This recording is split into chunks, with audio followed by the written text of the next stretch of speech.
Hello,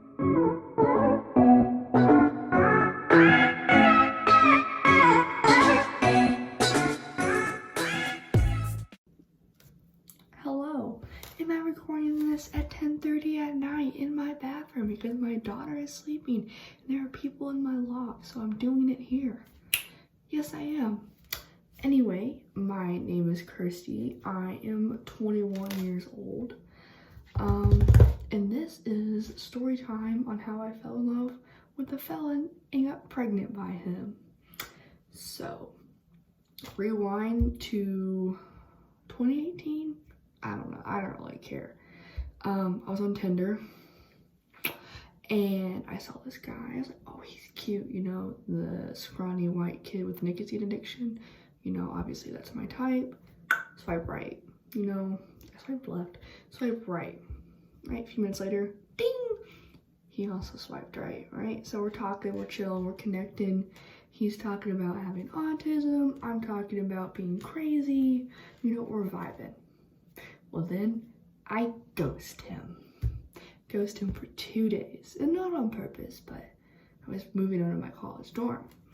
And I get a text from him. He was like, yo, dude, where you at? And I was like,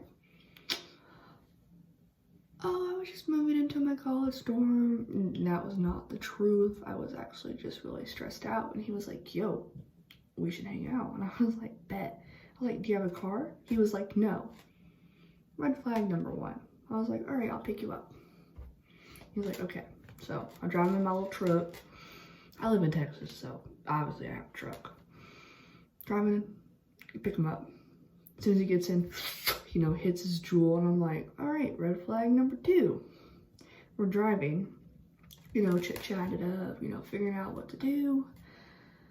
And he goes, hey, I need to tell you something. And I was like, oh my God, he's gonna tell me that he's a girl, or that he's gay, or that he's like 800 years old.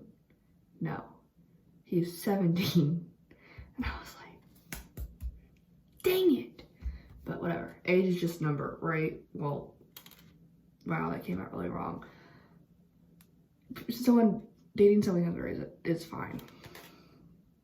So I'm like, all right, whatever. So we go to the drive-in, we're chilling, we start getting a little handsy.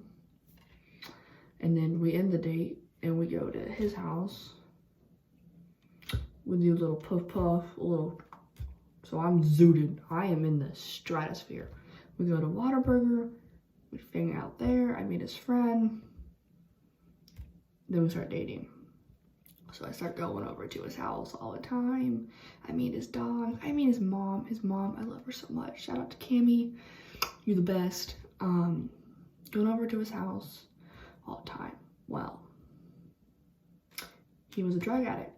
I did not know that at the time. I thought we were just, you know, smoking the devil's lettuce, you know, rolling up, you know, no. Like, we were doing heroin, right? Wow, that really escalated. Let me rewind. We're chilling, and he was like, hey, we should try meth. And I was like, what in the Arkansas are we talking about? Meth. Well, me being, you know, a little good Christian girl, is like, well, I've never tried meth.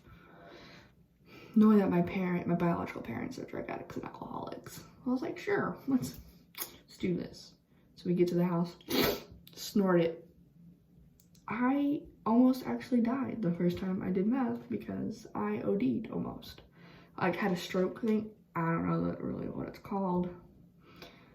In my dumb brain, I was like, let's do it again. So I'm in college. I'm on meth. I'm in my chemistry class and I'm having meth sweats. Like, I'm not detoxing, but getting it out of my system. I'm throwing up everywhere. All this stuff. Horrible. So I said, hey, we're not doing meth anymore. He was like, okay, let's try heroin.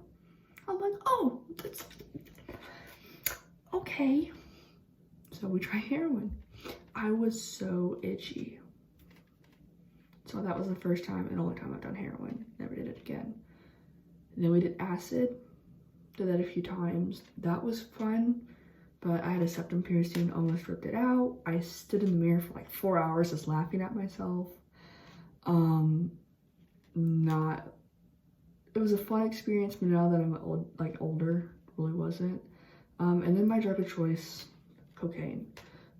We spent hundreds of thousands of dollars on this drug. I was a really heavy user. I mean, we went through an 8-ball, which is, I don't fucking know, but went through a lot in like one day. And I was chilling.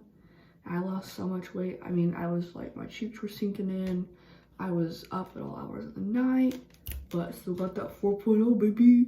You know, still doing the grades, still kicking ass on that. So everyone thought I was okay, but I wasn't. I was also struggling with alcoholism. I was drinking all the time, doing all this stuff. I almost got arrested. A cop called me a piece of shit because I lied to him, which I mean, don't make sense. But I mean, it was just for vandalism. So that was fun. But while this is all happening, I'm falling more and more in love with this guy. I know what you're thinking, oh my god, you dumbass, which you're right, I am a dumbass.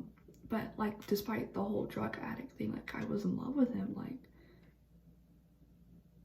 but I don't think I really was in love with him. I was in love with the idea of him, of someone loving me back. It's like, this guy accepts me for who I am, and I love this man. There was not a day that went by that we did not argue. There was not a day that went by that I hated him. We fought all the time, but it was the good memories that we would have that would suppress the other ones. Well, he turns 8, I turned 19 in September. We started dating in August, August. Started dating it. So I turned 19 in September. He turned 18 in October. We got married. We got married in November, like the beginning of November. And how we got married was that we were on meth. And he was like, hey, you want to get married? And I was like, bet.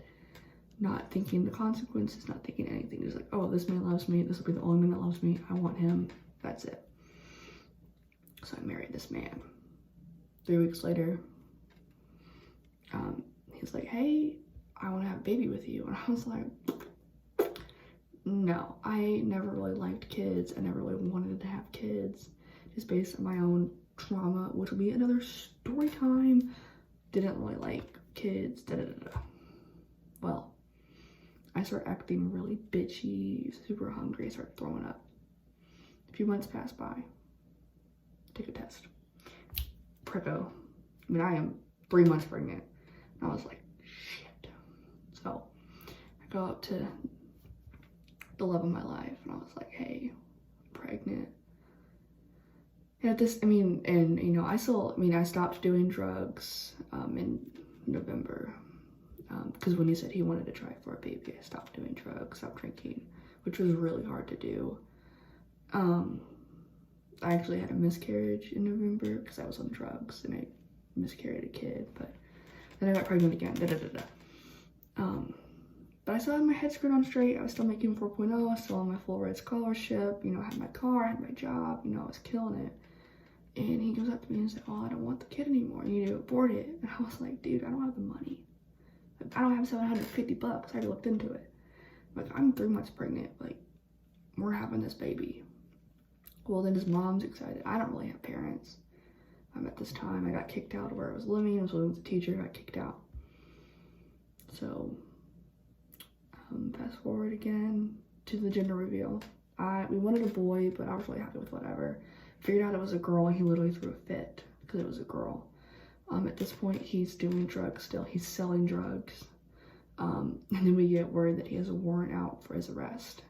He has a warrant out for 3 felonies. And before I met him, he had other felonies too.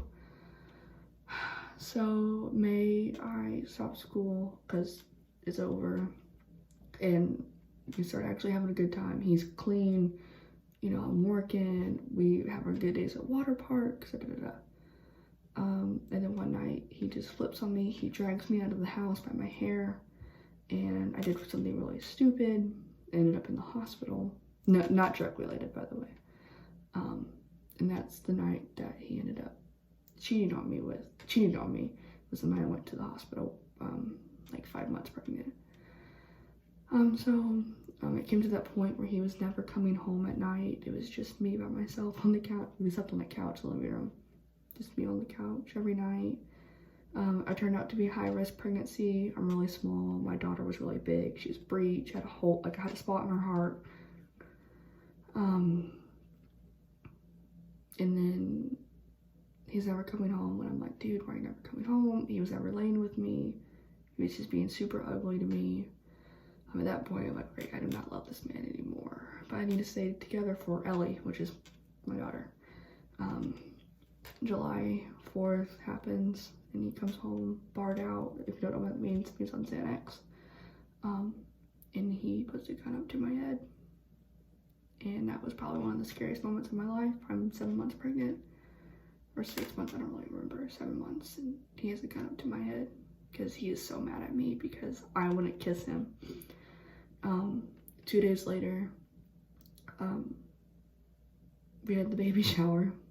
We acted like everything was normal, but it wasn't. I had a great baby shower, by the way. My daughter was really loved, is really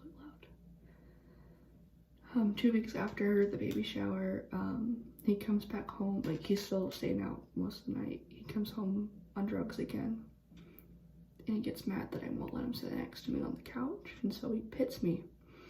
I had a bruise on my cheek. He hit me in my stomach. I had lacerations on the back of my neck, and he gets arrested. And the dumbass had drugs on him when he got arrested, so he got charged with 5 felonies and 2 misdemeanors. I'm still pregnant, I'm still going to my appointments. And then it came to the point, he got sentenced to 6 months in jail.